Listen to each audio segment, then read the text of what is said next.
also deputy head of secondary, and it's been my job over the past, well, summer, if you like, to come up with all the different scenarios, read the legislation, and put plans into place to make sure that your children are safe at Sunmark School. Now, over the past few weeks, we've had a lot of questions from parents. Quite rightly so, parents are concerned and they're confused about what the differences are when their children come back to school. Children have been out of school for a long time. 6 months is a long time in a child's life. So we have Christina on the line, a parent who's going to ask questions. She's been taking questions from various different sources, from social media or people who've WhatsApped her, etc. And I'm going to do my best to answer those questions for you today. Okay, so hi Christina, are you there? Hi there, Tracy. Yes, I'm here. Okay, so fire away. Perfect. So yeah, a lot of questions have been coming in, and one of the first ones is why is this school being able to open fully when other schools in Dubai are not? Yeah, common question. Well, there's lots of different reasons for that. First of all, the main reason is this is a large campus. We opened in 2016 with 700 children, and now we've got about 1,500. But the school was built for 3,000 students, so we have the luxury of space. So, for example, in FS, where the children are in 2 bubbles of 10, each bubble will have its own space, and that is a luxury that a lot of other schools don't have.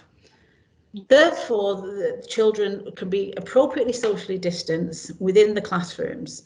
Also, other things come into play, like our furniture really does lend itself for making sure that children are socially distanced. As we go up the school, we've got those lovely little individual tables. We passed the KHDA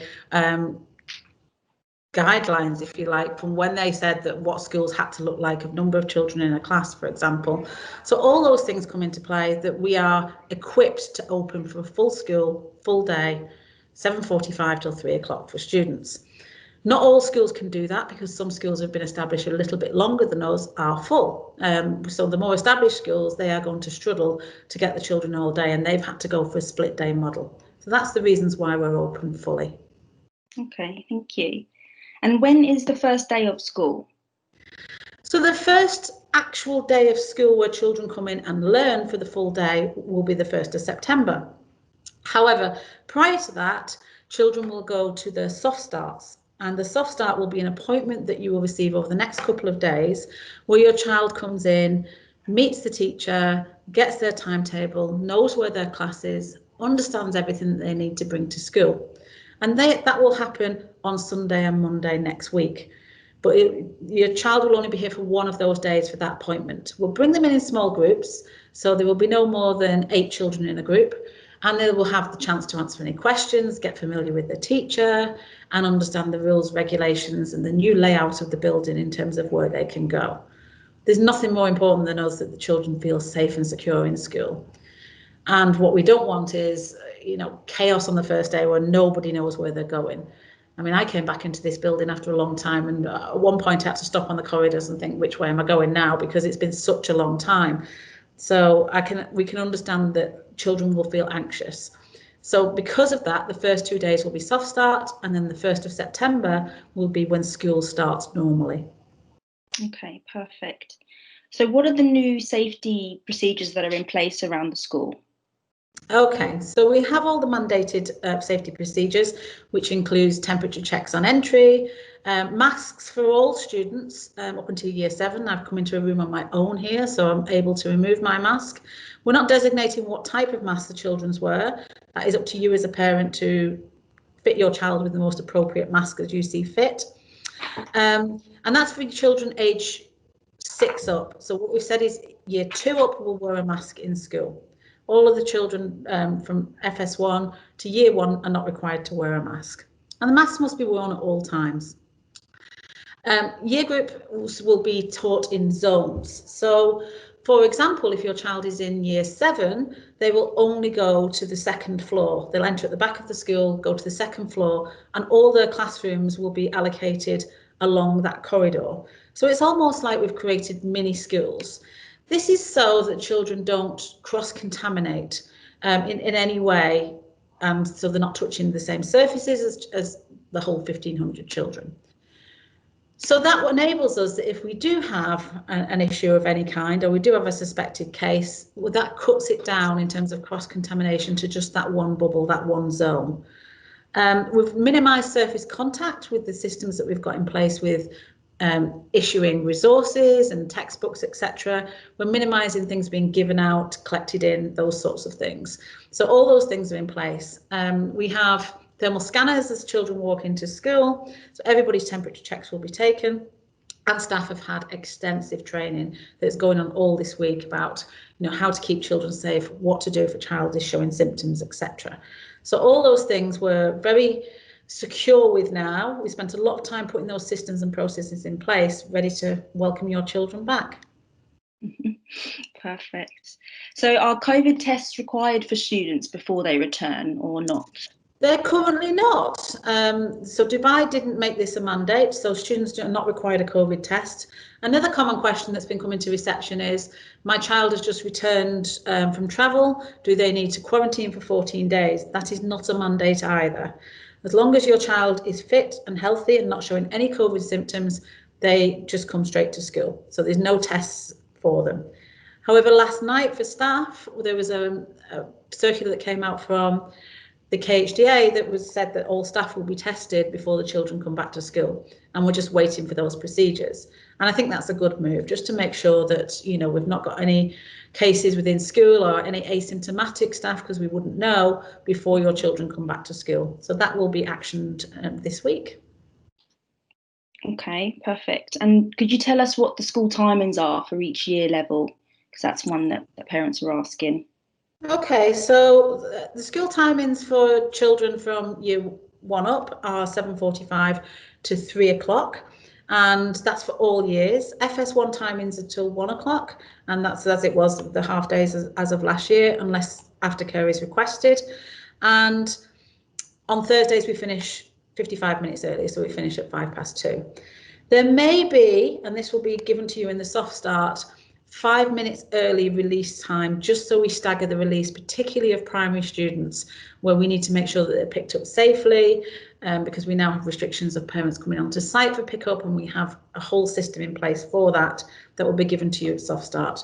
So it's full days for all, but there might be a little tweak at the end of the day, which we will give to you in soft start in terms of pickup times, just to ensure that we all leave smoothly and appropriately distanced. Okay, thank you. And what additional mandatory equipment should my child bring on a daily basis?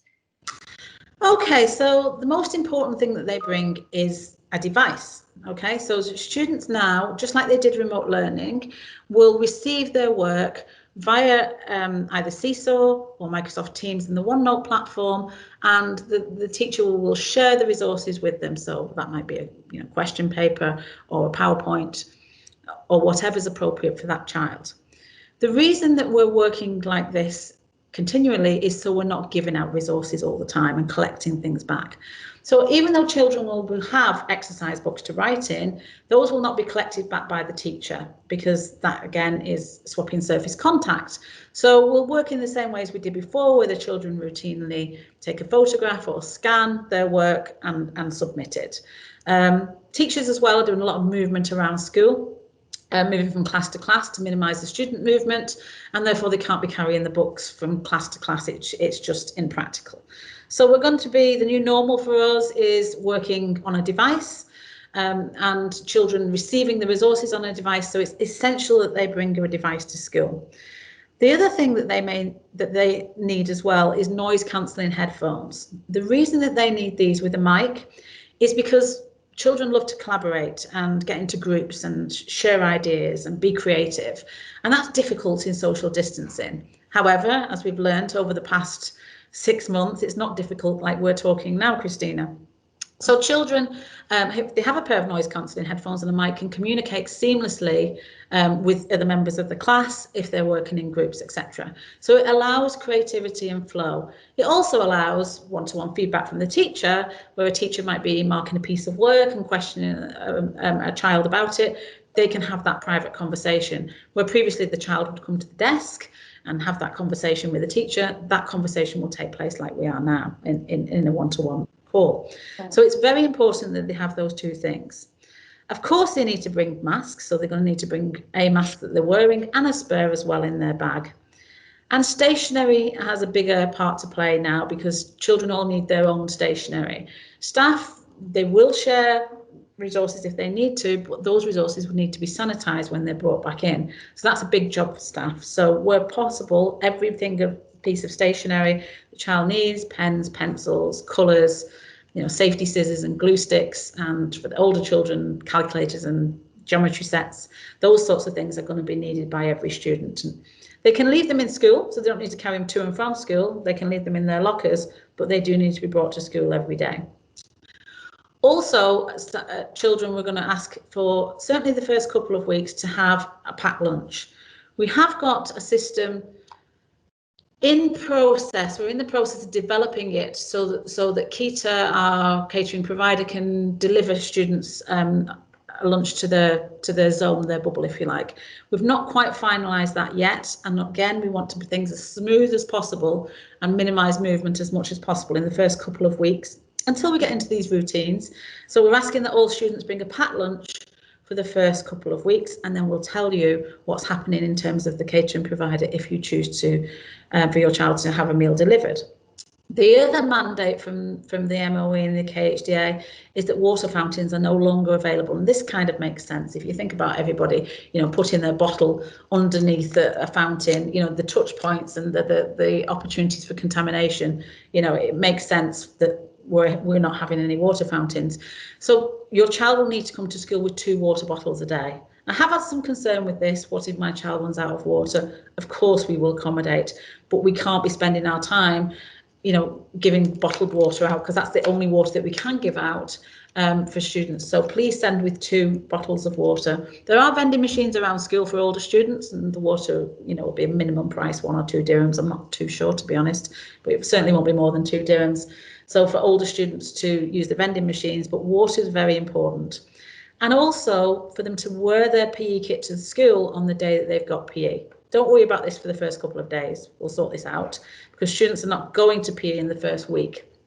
We're just going to sort out the movement around school and get children used to where to go and what the procedures are. But after the first week, they'll know when their PE lesson is. Children come to school on that day wearing their PE kit, because again, the other one of the rules and restrictions are no changing rooms. And when you think again about the touch points and everything in changing rooms, it makes perfect sense. Okay, so that's what's the things that children need to remember before they come back to school. Okay, thanks for clearing that up. Are there any changes to the actual uniform for students? Yes, in terms of the older children, we need to think about what is washable daily and what's easily sanitised. And we thought quite long and hard about ties and blazers, because these are not things that we wash every day routinely. And so we felt that students can, or parents can, have the option of having a blazer or a tie. Students can still wear these if they want to, but if as a parent you feel that it's better for your child to just wear the minimum amount of clothing that you can wash easily every day, that's fine also. So blazers and ties are now an option.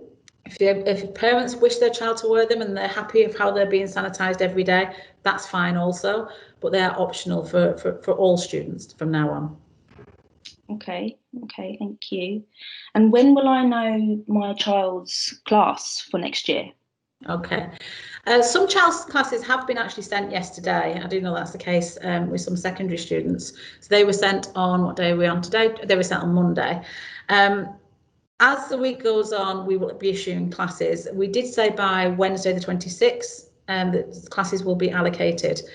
The reason we're late with allocating classes is because parents are late with signing up their children, because they obviously feel quite cautious. So it's not really helping us in terms of making sure that we get everybody in the right classes. But certainly by tomorrow, as part of the soft start, you will know which class your child is in. Okay, all right, thank you.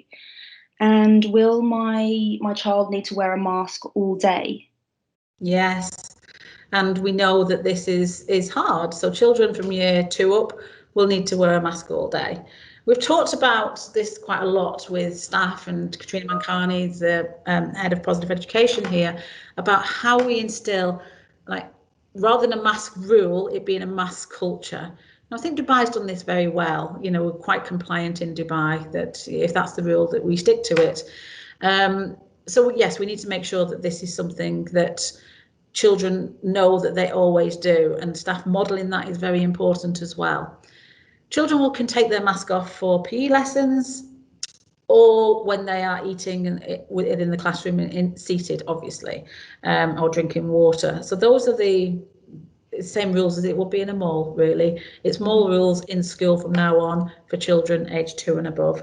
And we've thought, you know, the difficulties in that, in making ourselves heard, and this is why one of the other reasons why I've introduced the headphone with a mic, because sometimes, you know, I found when I've been in groups this week delivering to staff and wearing a mask, it's very difficult to be heard, and it's difficult for some children with EAL who read lips to understand. So this is why the headphones and mic is very important as well.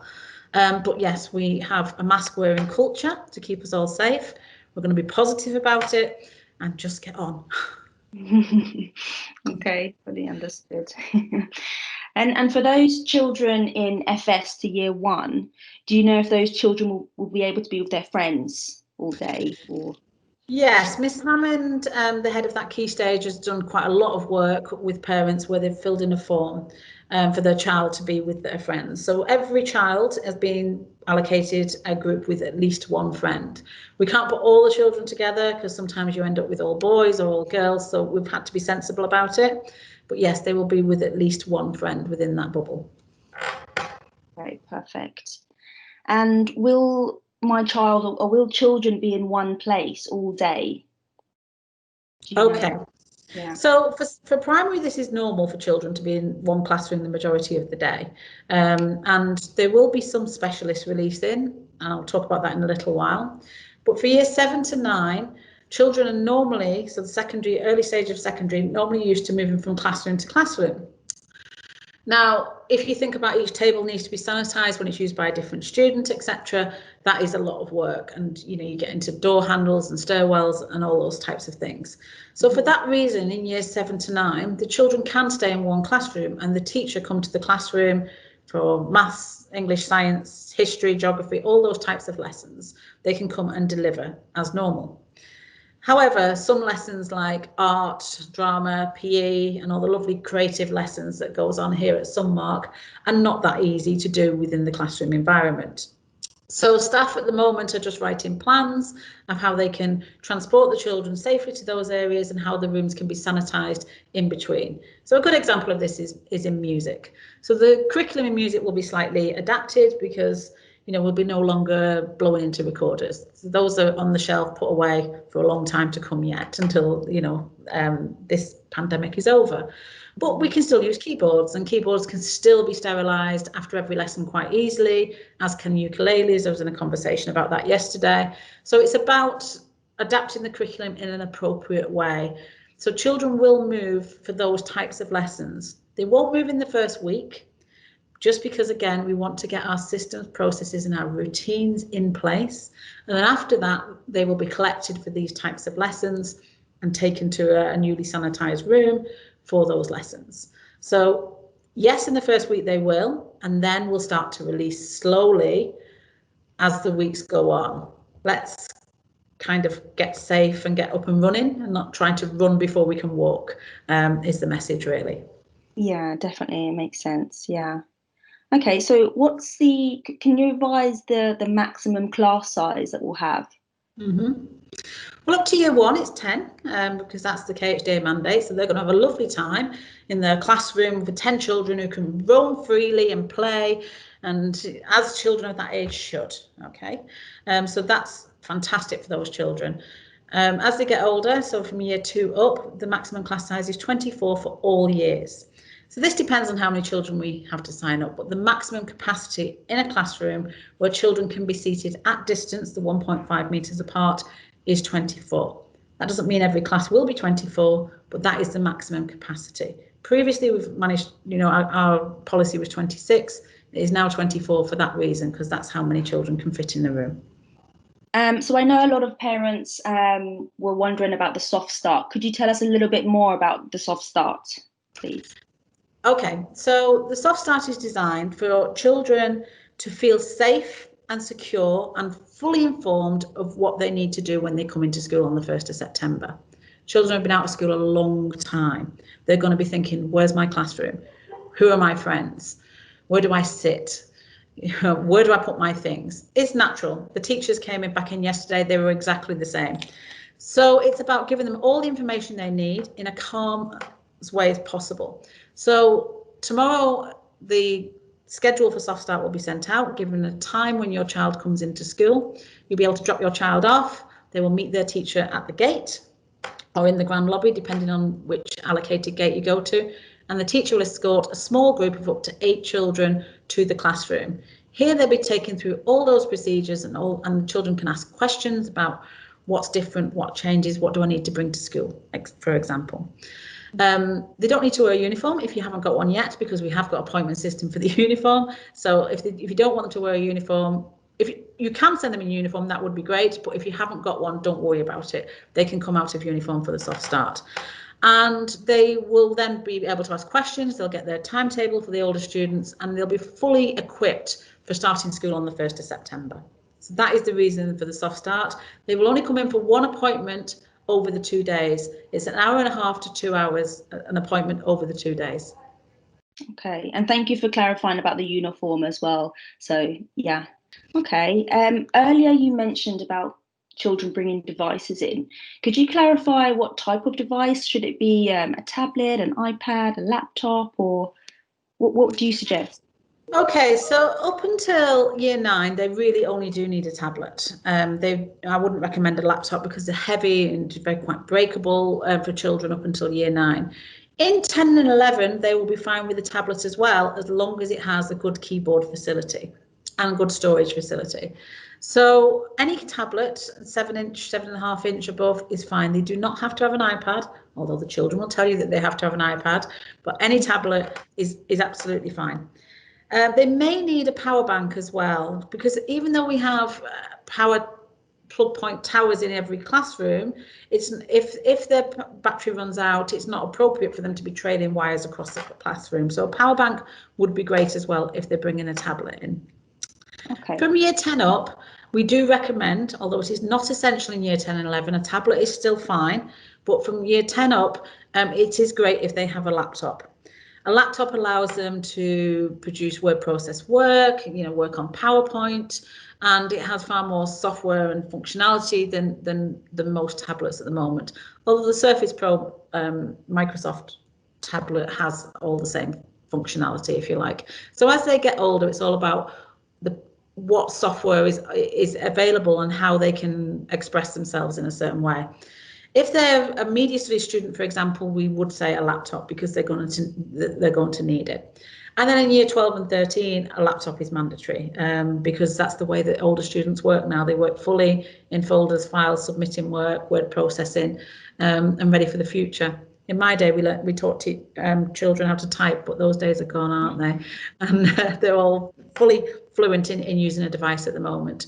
So the most important thing is the device is fully charged. They bring a charger so they can plug in at lunchtime, etc., in the classrooms, ready for the afternoon sessions. And if they've got a tablet, that they bring a power bank would be recommended as well. And in addition, we talked about the noise cancelling headphones earlier on, so those are going to be needed as well for us to flow creatively and freely, shall we say, in the classroom, but without physically moving. If that makes sense. Yeah. Okay, thank you.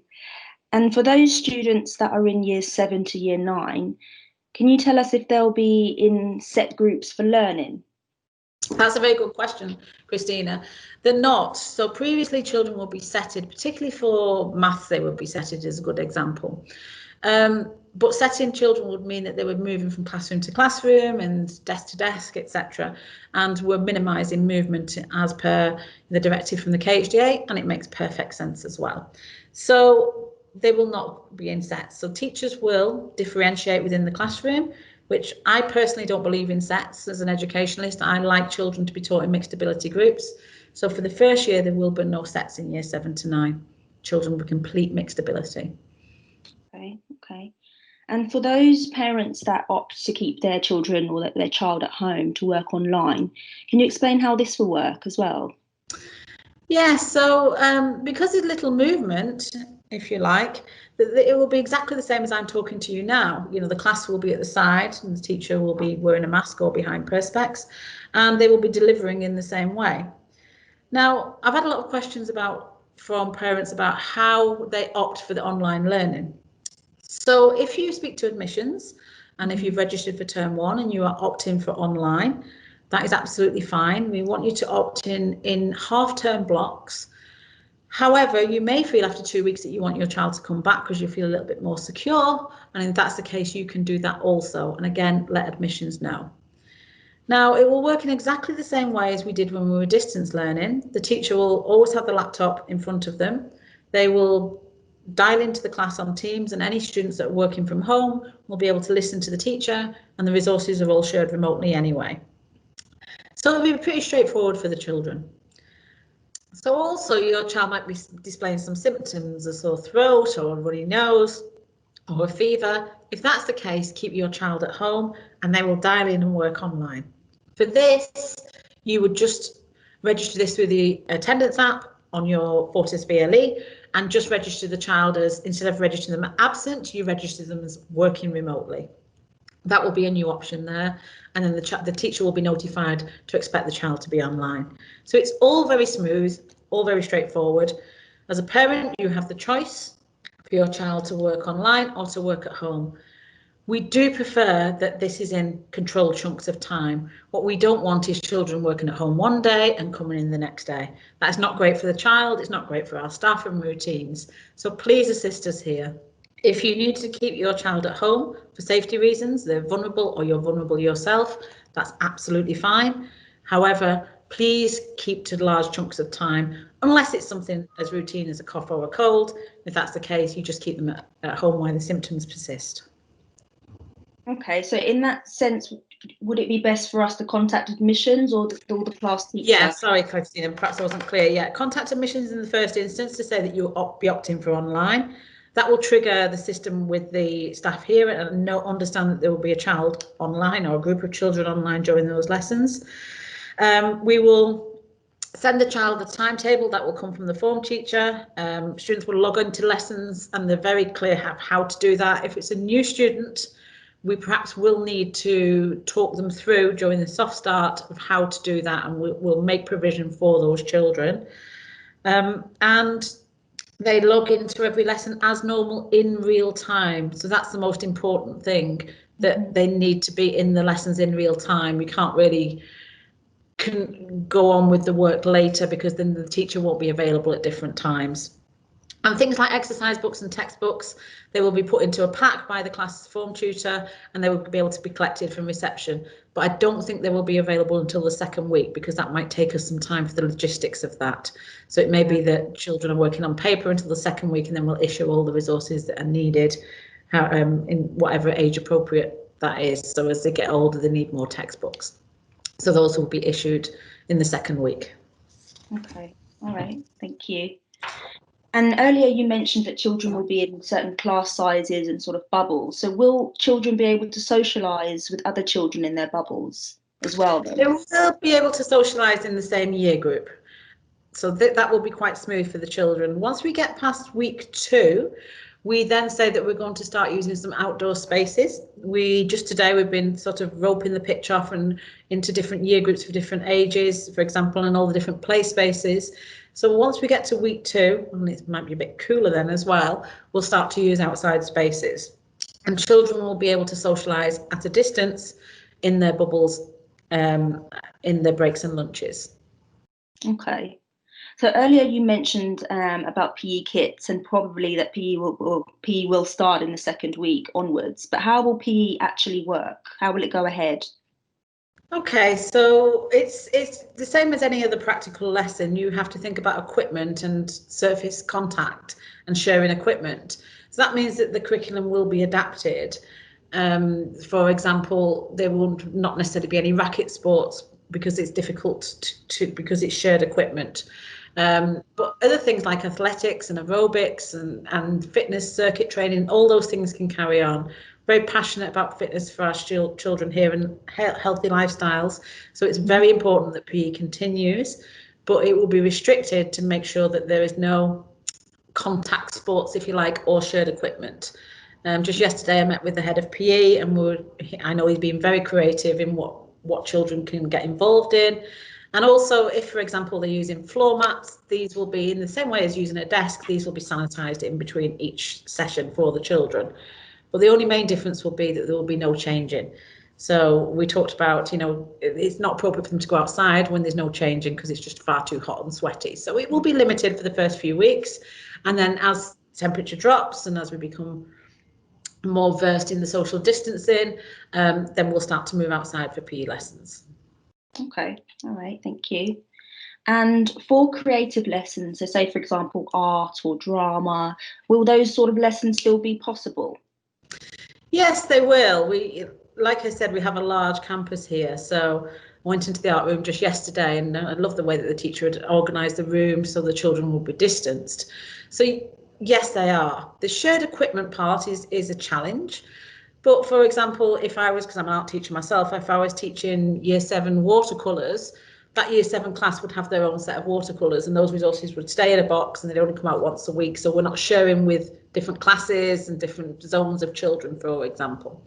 So it's those sorts of things that need to be thought through. But they're very important those lessons go ahead. So it's a little bit more challenging for us, but just because it's challenging is not a reason not to do it.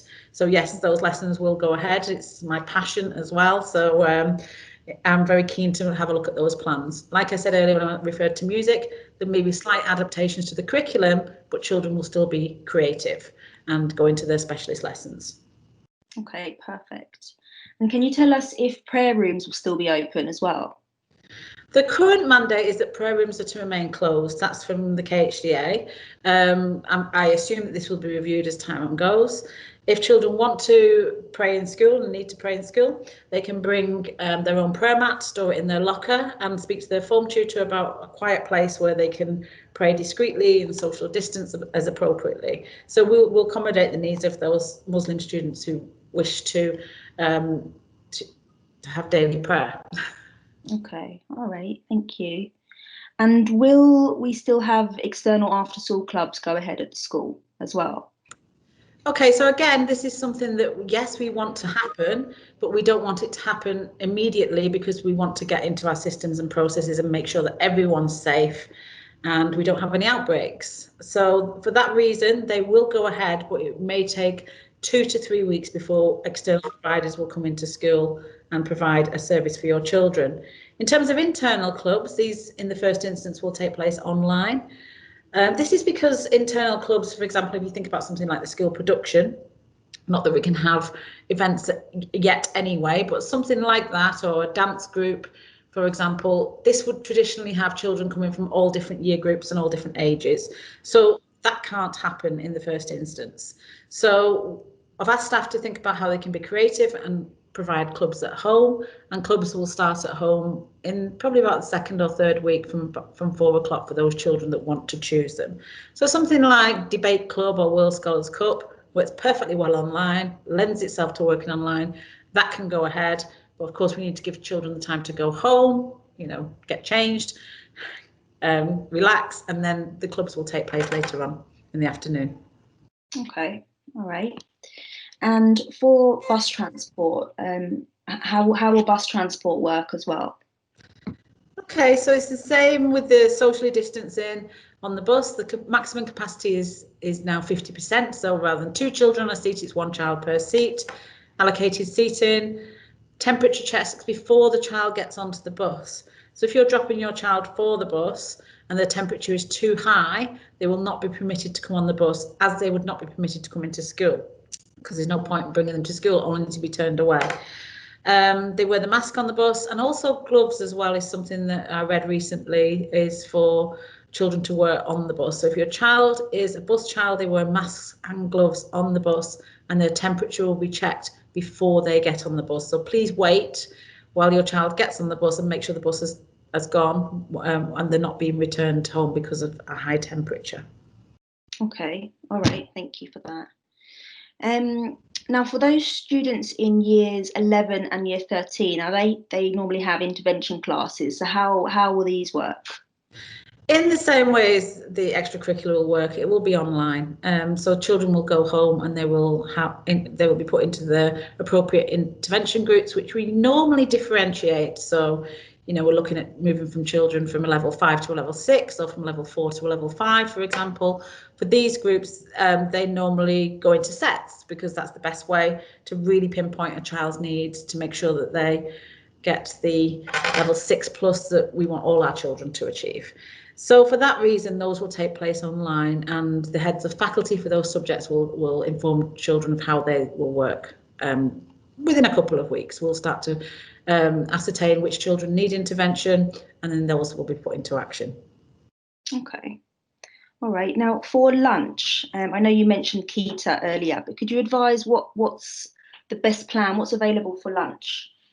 At the moment, we haven't ironed out that process, because what would happen was that children would stay within their bubble or area for lunch. So we need to deliver lunch to them, because you can imagine we can't have all children going down to the canteen. It would be impossible to socially distance with queues and, you know, different children tables, etc. So they will have their lunch at their table. So we're developing a system where parents can opt for lunch and pay for the lunch before 4 o'clock in the evening before, and then the lunch will be delivered to the child's classroom. Like I said, that's not going to happen for probably the first 2 weeks, and we will update you accordingly. So for that reason, send your child to school with a healthy packed lunch for the first 2 weeks, and wait to hear about what our catering provider is going to offer. Okay, perfect. And what do I do if my child, or if other students, what should they do if they have a cough or a cold or a fever? What would you advise? Okay, so what is the actual current mandate is that all children that are showing any symptoms at all should stay at home. Now, we know at parents that children get a lot of coughs and colds and fevers, and they're normally over within 24 hours for our children. However, we have to take every case as a potential COVID case, even though 99% of time with children it won't be. So for those children, please keep them at home. They can work online. There are no more rain days anymore. There's no more sniffle days either. They can work online and still engage in their lessons. And once the symptoms have disappeared, the child can come back to school. Obviously, if you suspect that the child may have COVID, get them checked out as you would normally for yourself. But you know, you're the parent. You know what's best for your child. Just keep them at home and keep them learning online in the first instance. So it's the same if a child comes into school and they've got a high temperature. It's been quite interesting actually, if visitors that have come to school over the last few weeks, if they come into school, the thermal scanner picks them up straight away if they're over 37.5, and then they have to isolate. But normally what happens is they sit in one of the isolation chairs for 5 minutes, the temperature comes down and they're perfectly fine. You know, these are the Dubai problems, if you like, with the heat. So that's what will happen if a child comes in and the temperature is too high. They will be just asked to sit for 5 minutes and then check again. If it's still reading high, the child will need to go home, and they'll be sent to a lovely room. It's called isolation, but I promise you it's a lovely room. I've been in it myself today, and they will be cared for by our medic team here until the parent picks them up from school, and then they can go home and continue their lessons and their day online. Okay, all right. So what happens if a person, if someone in my child's class in their little bubble is actually confirmed with as a positive COVID-19 symptoms? What would happen then? This is our kind of worst case scenario, and this is what we don't want to happen, because hopefully we'll have every bit of legislation and rules and safety measures in place so we don't have any cross contamination. But what we need to make sure that if it does happen, we've got everything in place. So what we do then is that we will contact you and we will say that there has been a confirmed case, not a suspected case, a confirmed case within your child's bubble, and therefore learning will continue at home. In these cases, learning will continue at home for 14 days. The statistics show that this is highly unlikely with children. It could happen with staff. And if, again, with staff, the staff member will continue to deliver from home, and your children will continue to learn at home if it happens with a member of staff. But that is the current legislation. It's 14 days isolation from school. Your child does not necessarily have to have a test. That is your own personal choice, but they will need to be isolated away from school for 14 days. Okay, all right. Well, thank you for that. I mean, you've gone through a lot of questions there. That was the worst question. The last one was the worst. I know, I'm sorry, but that's one that's always there, isn't it? You're always but it is there. We have to be practical about this, yeah. Yeah, it's just great to know that there are steps in place if something like that does happen. But that's worst case, worst case. But thank you. I mean, it's given me a lot of clarity. I know it will help a lot of my friends and a lot of other parents in the school. So thanks for taking the time this morning. And I'm looking forward. Christina. We're so excited to have the children back. That was it was really exciting getting the staff back in school. It was really exciting to see them. But what's really going to lift this place is when the children come back, because that's what we do. We're teachers and we're educators, and that is going to be the best day when the children walk through the door. It will be the best day for them as well, believe me. Okay, thank you, Christina. Thank you. Thank you, Tracey. Bye-bye.